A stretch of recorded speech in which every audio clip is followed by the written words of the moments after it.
So dear learners, let's start with chapter number 4. The title of the chapter is Requirements Engineering. Okay.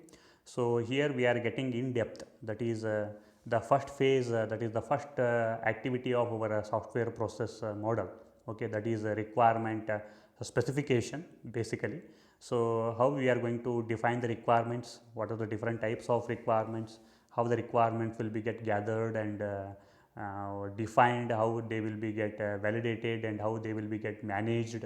Okay. So all the things which are related to the requirement definition or requirement specification definition, so that we are going to discuss under this particular chapter, that is chapter number 4, and this comes under the module number 1. Okay. So just have a look at here the different topics that we are going to cover under this particular chapter is concerned. So here we will be discussing about the major two classifications of the requirement, that is functional and non-functional requirements. Then we will discuss how to create how to prepare the software requirement document, that is very popularly known as SRS, software requirement specification document, that we are going to study here. Then here, and the third point is the requirement specification, means how to define the requirements, what are the different ways with which we can define the requirements, that we are going to study over here. Then once again we will recall and study this requirement engineering process. Okay, that I think in one of the previous video also we have already discussed. So here we are going to discuss the spiral model, how the requirement engineering process will be carried out and its activities. So in detail, one of the activity of the requirement engineering, that is requirement elicitation analysis, then how the requirements will be get validated and how the requirements will be get managed. So all these topics will be covered under this particular chapter, chapter number 4. Okay. So let's start with our requirements engineering definition. What do you mean by this requirement engineering here?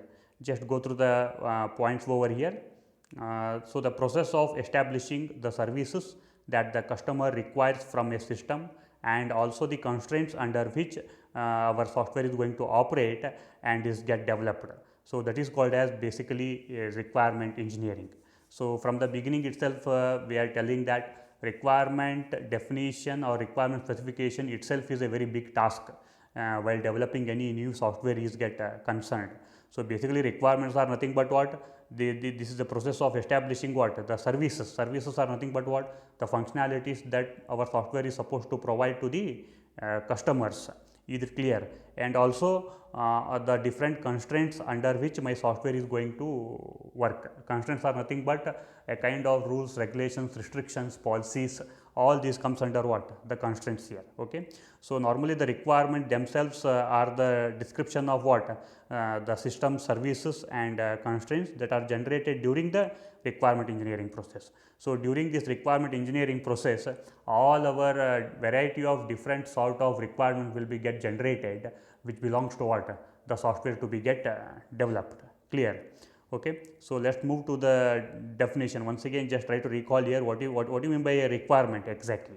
So it may range from a high level abstract statement of a service, or it may be a system constraint to a detailed mathematical functional specification. Okay. So always the requirement is nothing but okay, this is a kind of service or functionalities which has been defined as a high level abstract statement.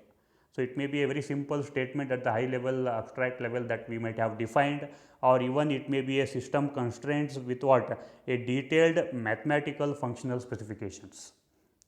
Is it clear? Even it may be a technical oriented in depth definition of that requirement. Okay. And another important thing is this is inevitable, as requirement may serve as a dual function. See there. So we are not going to define the requirements only for our software development. The same set of requirements that we are going to develop, they are going to be act as a bid for the contract here. Just have a look at them. So they will be acting as a bid for the contract, or sometimes they will be act as a contract itself. So what's the meaning of contract here? So contract is going to a matter of dealing with the cost of the software. See, for example, say, so today I am running my own hotel, a big hotel that I am running, and I want one hotel management software. So as a owner of the hotel, I don't know how to develop that software because I am not a software engineer. So normally what I will do, to get that hotel management software ready, so I will approach some company XYZ. Is it clear? So when I will approach that company XYZ, then normally we need to deal with in terms of the cost of the software, how much money that I need to pay to the company so that they will get develop that particular software. Then how this cost will be get decided over here. Okay, so this cost of the software always depends on our set of requirements. See, so as a end user, so I will be defining my own set of n number of requirements which I am going to be expecting in my that hotel management software.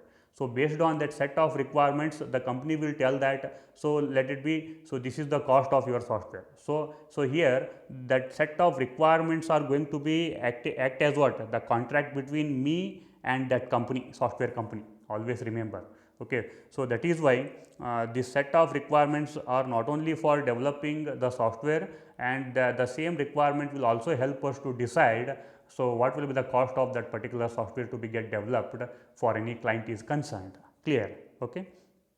So let's move to the very basic and general classification of the requirements here. See, normally whenever I will be talking about defining the requirements for any software is to be get developed, so we will be classifying that requirements into two types: user requirements and system requirements. Okay. So what's the difference between this user and system? So here don't get confused that the user requirements are always different from the system requirements. See, my requirements may be same, but the way of defining that requirement will tell that whether it comes under the user requirement or it is the system requirements. Always do remember this point. Okay. So what's the user requirement here? The user requirement is nothing but what? These are the requirements which have been defined in a statements in a natural language, along with some diagrams of the services that system is going to what? Provide, or it may be an operational constraint. And especially these kind of requirements are written for whom? The customers, because the name itself indicates user requirements. Okay. Means these are the requirements which have been defined using a very simple natural language, along with some diagrammatic representation to help the end users to understand, okay, what exactly the software is going to provide as a functionality and service. Okay. So such requirements are called as what? User requirements. Okay. Then what about the system requirement?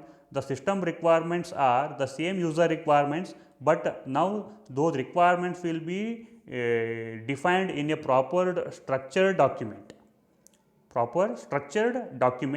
Okay, along with a technical oriented, means so clearly we will be mentioning here what is the system function, services and operational constraints. Okay, and these requirements are in detail always.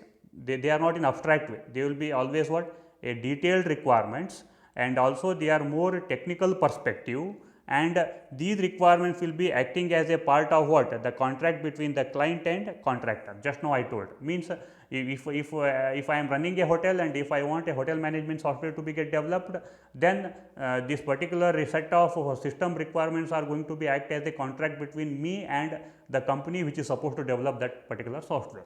Is it clear? Okay. So this is one type of classification, that is user requirements and what? The system requirements. Clear? And just have a look at here, just one example that we will say take it over here. So you can understand in a better way the difference between this user requirements and system requirements are concerned. So here we have taken one requirement example of MSC PMS, that is mental health clinic patient management software, that we have studied as one of the case study here. Okay. Just have a look at then how we are going to define the requirements in a very abstract level using our normal natural language, which is easily understandable to the end user or the customer. Okay. So the requirement will be like this: the MSC PMS shall generate a monthly management report showing the cost of the drugs described by each clinic during that month.